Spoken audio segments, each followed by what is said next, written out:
That looks good. Like the space.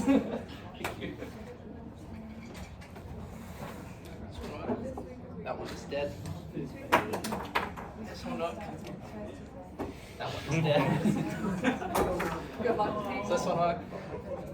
Do you want the camera face? Sorry. Do you want the camera facing at the board too? Whatever's convenient for you. That one works. Yay! All right. Is there a marker that works? Okay, cool. I have 2 colors painted. All right.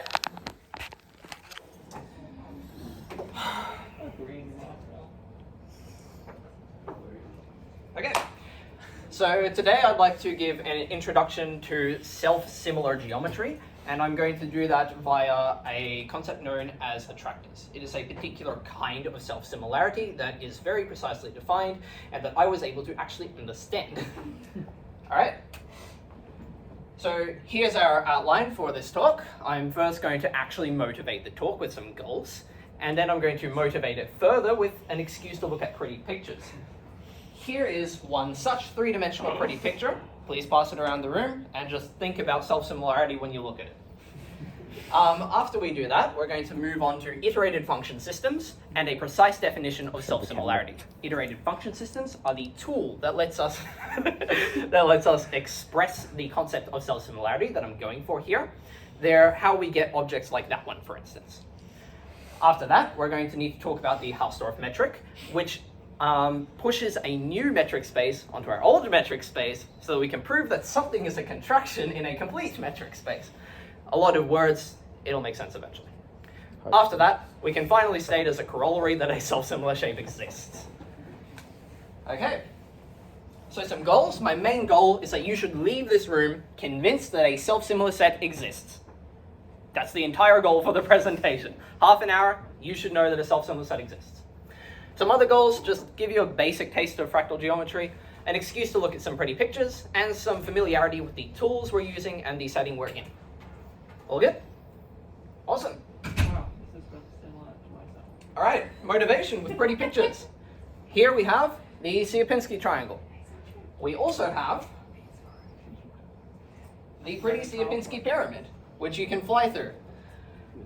So just as a notion for self-similarity we're going through here, that shape up there is slightly different to the one I'm passing in the room.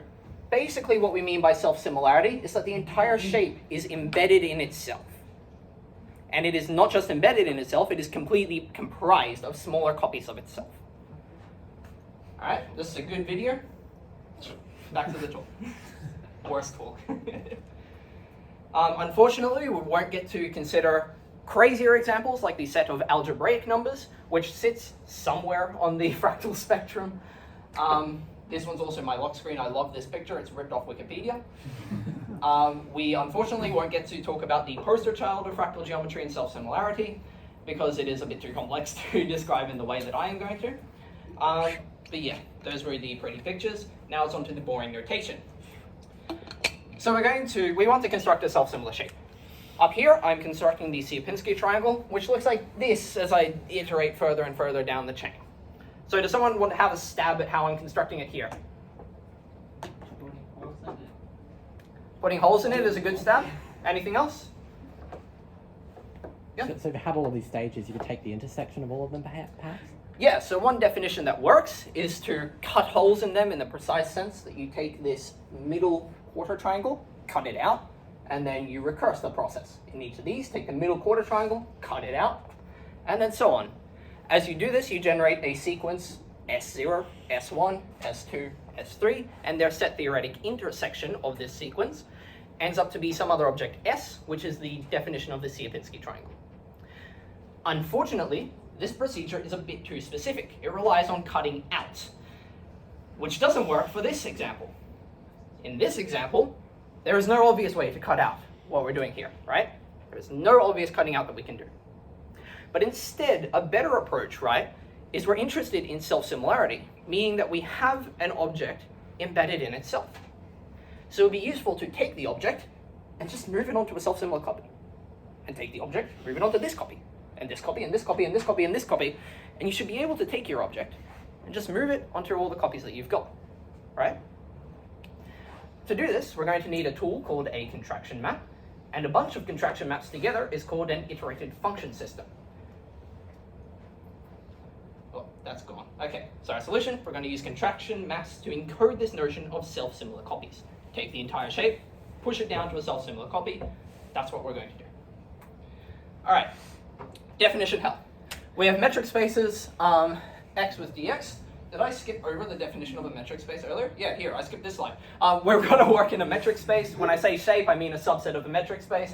A metric space is a metric space. You should know the definition of a metric space by now. If you don't, it's a space in which we can measure distances, loosely enough. Examples, Rn is a metric space. That's basically the only example that matters for looking at pictures. And I've got listed most things. That's not true, but most things that you know of are metric spaces. Okay. So a map psi from my metric space x to my other metric space y is going to be called Lipschitz with constant L, which is a non-negative number, if for all x and x prime in x, I have that the distance between the outputs is less than or equal to L times the distance between the inputs. When I don't, that's the backwards button. When I don't care about the constant, I'll just call it Lipschitz. And confusingly, I will call the Lipschitz constant of the Lipschitz map the optimal constant with which it is Lipschitz. This infimum is just saying, okay, I have my inequality. If my inequality holds when L is 2, it holds when L is 4. It holds when L is 6 million. If it holds with 2, and it also holds with 1.5, and with 1.25, and I can keep going down, maybe I can push it all the way down to 1, if that's the optimal L, that is our Lipschitz constant. Me saying that it is optimal in the sense that it actually attains this does mean, yeah, this infimum up here is a minimum. I didn't really want to say it. That's what this remark says as well. All good? Awesome. We're going to call a map a contraction if it is Lipschitz with with a constant that is strictly less than 1. So now, rather than just taking our distances and looking at them in geometric similarity, at worst geometric similarity sense, it is now the same sense, but they're actually being pulled together. Our points are being pulled together by a map.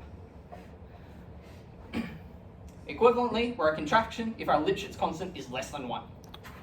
Here's an example.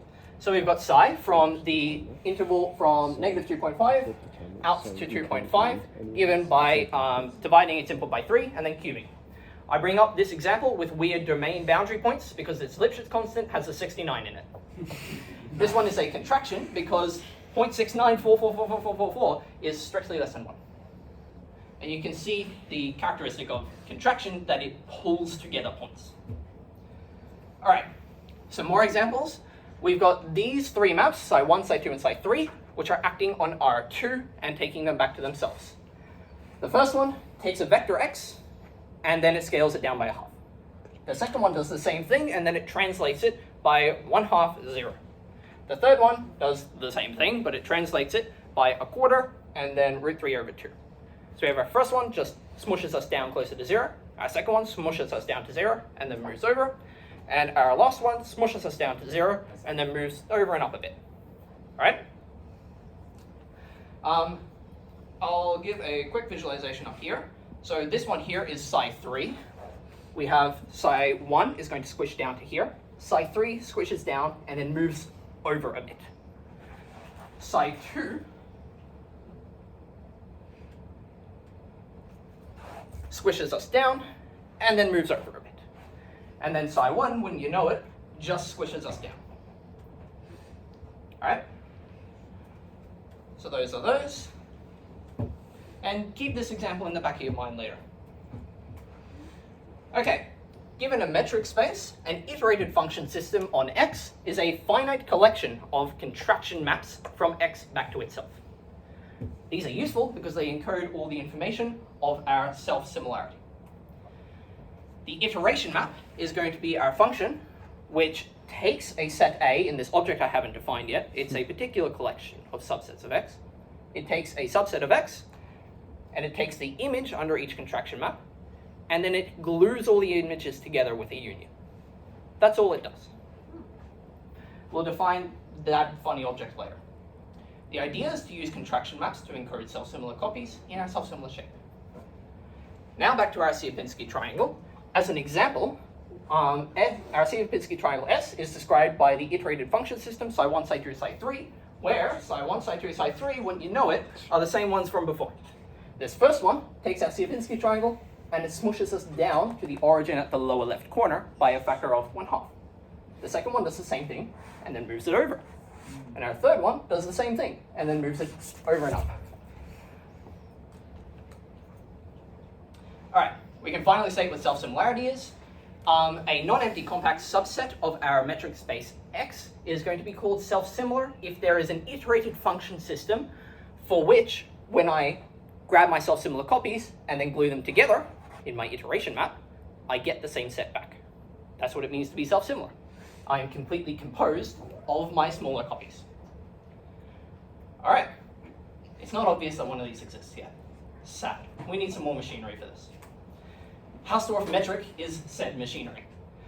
All right, when we look at the behavior of the iteration map psi1, which is what we want to do to prove that such a set exists, it will be useful to track the quote-unquote distance between sets. And that's the idea of the Hausdorff metric. So we're first going to restrict to a particular class of sets for which we can reasonably measure the distance between them. Given a metric space X, we're going to set funny h of X to be the collection of non-empty compact subsets. Assumptions, non-empty. Okay, if I've got this subset of X, what is the distance from the empty set to here? Makes no sense. So we will do the classic math trick of ignoring our problem. Compact means that distances can be measured in a unique way. In finite dimensions, this is equivalent to closed and bounded. Bounded tells me that my distances aren't infinite. And closed tells me that I can actually measure distances uniquely. Compact, the same thing is true. It's a bit hairy in general metric spaces. Keeping Rn and Hein-Borel's theorem in the back of your mind, that's how you can think of it. Some authors will use funny h of X to be these sets which are non-empty, closed, and bounded. This is easier to spell out, but it makes some stuff down the road a bit harder. All right, so we know the distance between points. That's the metric in our metric space. But now we're going to take the distance from a point A to a set B, and we're going to call that the point-to-set distance from A to B. If you're doing functional analysis, this was called D in the last assignment and dist in the lectures, and probably something else after that. The point-to-set distance is going to be, what we do is we take our point A, and then we look at all the points in B. We measure the distance from A to those little points, little b, in big set B, and then we just grab the smallest one. So we have, for instance, this distance, and in particular this one, which is the smallest. So this is our point-to-set distance from A to B. Now that we can measure distances from points to sets, we'll measure distances from sets to sets. Given a metric space and two sets, the set-to-set distance is, well, I start in my set A, and I look at the distance from points little a in big A to the set B, and then I just grab the largest distance. That's what the supremum wrapping all this does. Why do we grab the largest here? We'll get to that in a second. Here's my picture. So again, to explain the diagram, I'll have a look at all my points in A, and then I'll look at the distance from those to B, and I'll grab my largest one. That's my set-to-set distance.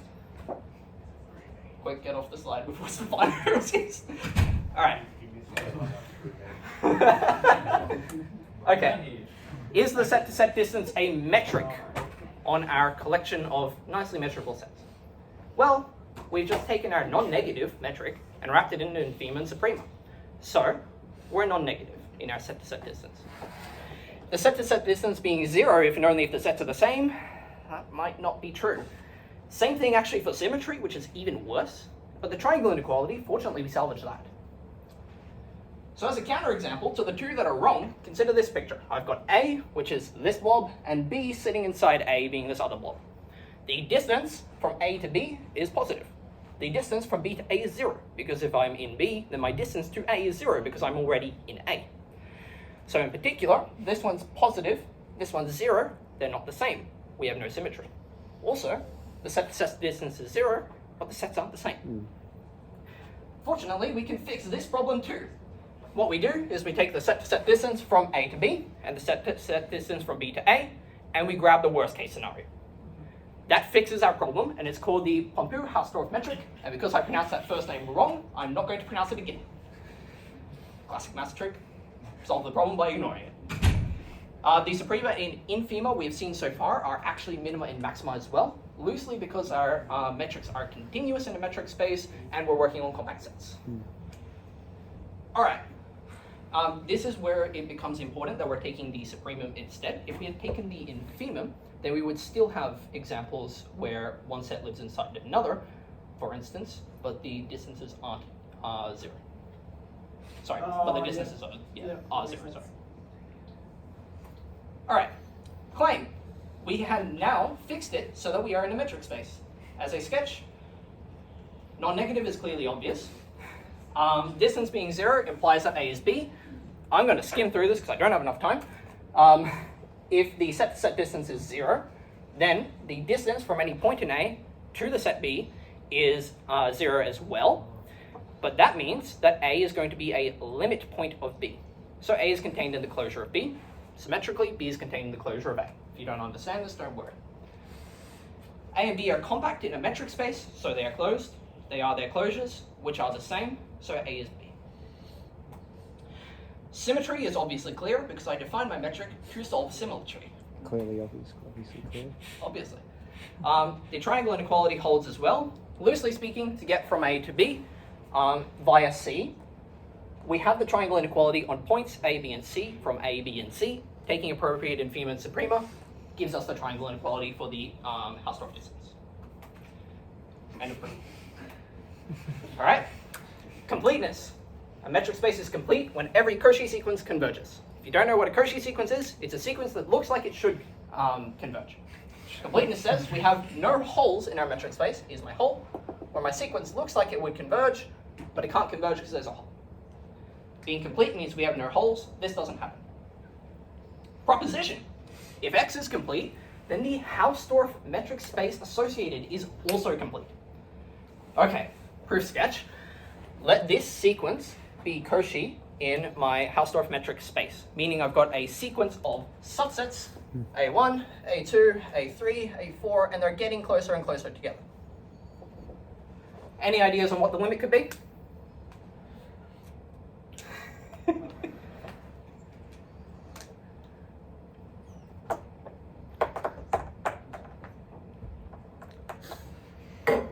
Any ideas at all? Yes? The intersection? No. Intersection doesn't make sense in this example, where they're not overlapping. Oh, okay. Yep. Any other ideas? Yes? The set of all points which are in infinitely many sets? Again, they're not necessarily overlapping, but I'll leverage your example. We can take the set of all limits of sequences from here, and then we can consider the limit. Chuck that in our set. That works. I will take this more convenient one, which replaces limit by limit point. It's more convenient for the proof, which I'm going to skip anyway because I don't have enough time. If you're curious, the slides will be somewhere anyway, and it's very, very rough. All right, a remark. This is an exercise in Munkris. It's a very sadistic exercise, but it is an exercise in Munkris. We now have all the tools to show that a self-similar shape exists. Okay, existence of self-similar shapes. So just recall these definitions from a while ago. If we're in a metric space, an iterated function system is a finite set of contraction maps. I should have put the word finite up there. It should be obvious by the fact that I've listed finitely many. The iteration map is the function which takes a non-empty non-empty compact subset of X, and it takes the image under each of our contraction maps, and then it glues it all together. A subset is self-similar if it is a fixed point of this map. Okay, well, if X with D is complete, and the Hausdorff metric has to be complete after that, we're interested in the fixed point of a map on a complete metric space. Yell it out. Contraction mapping theorem? The contraction mapping theorem, which tells me that if I'm in this situation, I have a unique fixed point. If F is a contraction on a complete metric space, then F has a unique fixed point. Proof is very pretty. I'm not doing it here because it's in 2401. All right. So all that remains is to show that my map is actually a contraction. Fortunately, it's built out of contractions, so hopefully it should be a contraction too. Okay. Lemma, it's a contraction. Proof. first we need to actually verify that it sends the metric space funny h of x back to itself. All right, let A be a non-empty compact subset of X. Then each map in our iterated function system is a contraction, so it's continuous. That's easy to verify. Since A is compact, the continuous image of the compact set A is compact. Then I take a finite union of compact sets, which is compact. So my iteration map lands back in the non-empty compact subsets. All right, this is not the full computation. To show that it's a contraction, I'm going to skip a few lines. We let A and B be points, which are actually subsets, in our funny H metric space. Okay, well, we're interested in this one being less than or equal to some constant less than 1 times the distance from A to B, right? So what we do is we take the distance, spelling it out, it's this guy. And then, because these are in these guys, which are these guys, I can just take contraction maps and put them in here to get this awful chain of maxima, suprema, minimum, infima. Okay, with that one at the top of the page, I can now choose my contraction maps to be the same. And because I'm in an infimum, this it might be the same, but in general it gets worse for our inequality, right? So I've got an inequality there by setting psi prime to be psi. But now I have the distance between images under the same contraction map.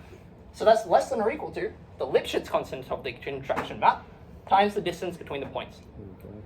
I can pull that guy all the way out of the stuff that it doesn't affect and doesn't depend on, and it is right here, and I'm left with this over here. But that is just a spelled out set-to-set distance, and I've got my maximum Lipschitz constant. So all in all, the set-to-set distance is less than or equal to the maximum Lipschitz constant times, well, the set-to-set distance is less than or equal to the maximum of this one and the other way around. So that's less than or equal to the Hausdorff metric between them. Now that I have that, I can take a maximum of this way and the other way. I have that the Hausdorff metric at this one and this one is less than or equal to the maximum Lipschitz constant times the Hausdorff metric at the inputs. Fortunately, we have finitely many contraction maps. So all these guys are less than 1. And the maximum of a finite set of objects, which is less than 1, is less than 1. So we're Lipschitz with this constant. This constant is less than less than 1. So we are a contraction map. Psi 1 is a contraction. End of proof, Amogus. All right, so finally, corollary. Given a complete metric space X, each iterated function system on X admits a unique self-similar set. Proof. The iteration map is a contraction. Okay.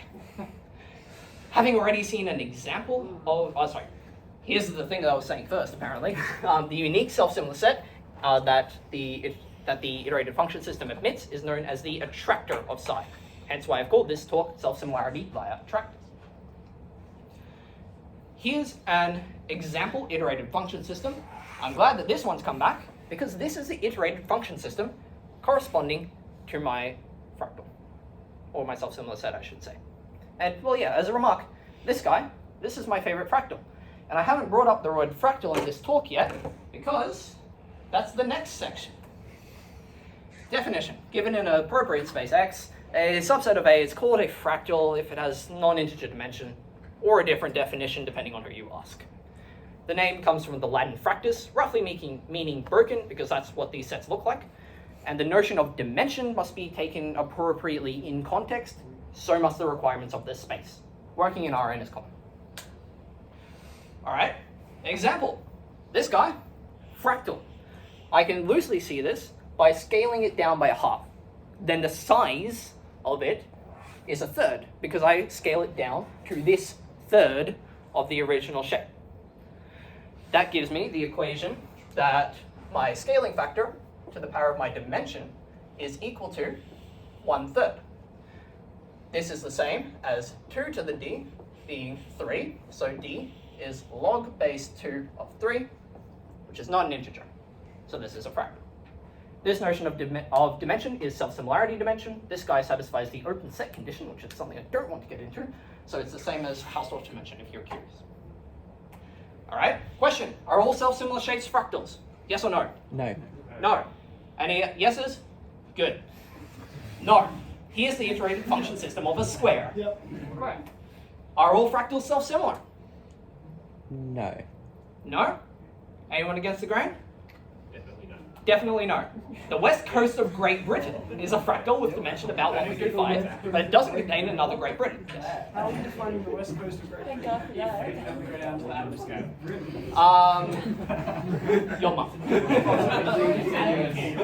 And I'll end my talk on this nice Venn diagram. We have self-similar shapes in the sense that I've discussed. We have, for instance, a square and the box from box whisker plot, and we've got the fractals. We have, in their intersection, we have the Sierpinski triangle, Cantor sets, and other very pretty pictures. For fractals, we've got examples like the Lorentz attractor, the chaotic sampling fractal, which is actually something that was investigated by a guy at UQ, and we have the roots of the Littlewood polynomials, which I included mostly because the title of the PDF I stole this from was called beauty.pdf, and I thought that was apt. All right.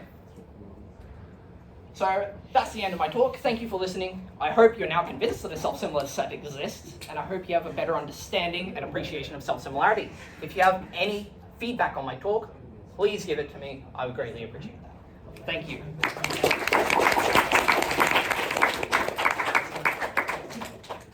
Have you drawn the roots of the Littlewood polynomial? Yes. Which one is it? Sorry? Which picture is it? This one. Circle? The circle with all the hairy lines and the weird explosion thing here. Could you zoom in?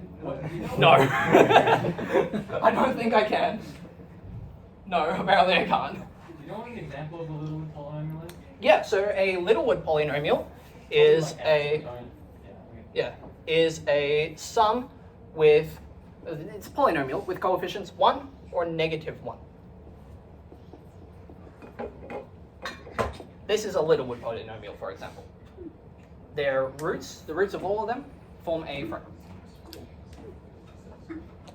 Wait, the roots of all of them? Um, Using all the roots? The union of the roots of all of the Littlewood polynomials.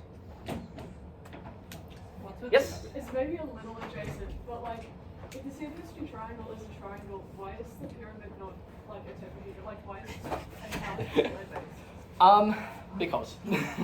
Like, Loosely speaking, this one's a bit easier to draw and to pick up than a tetrahedron was. So this is the one I grabbed. Sierpinski pyramid is a loose term as well. Sierpinski triangle should be Sierpinski gasket. This should be whatever.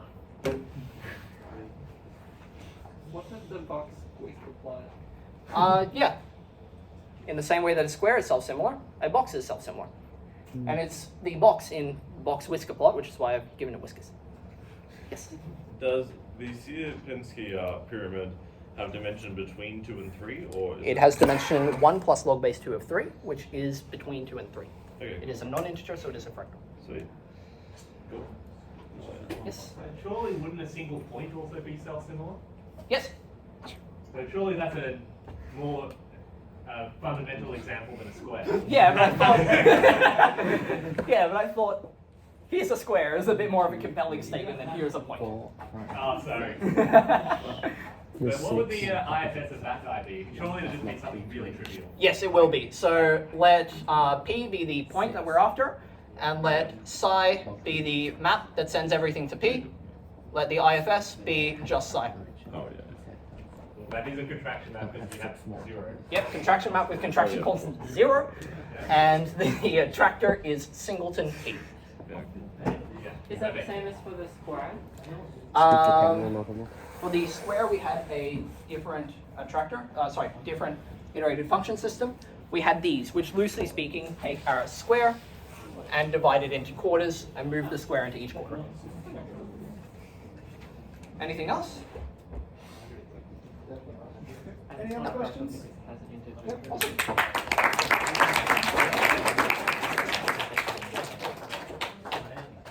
Hey, thank you Gabriel so much. Really appreciate it.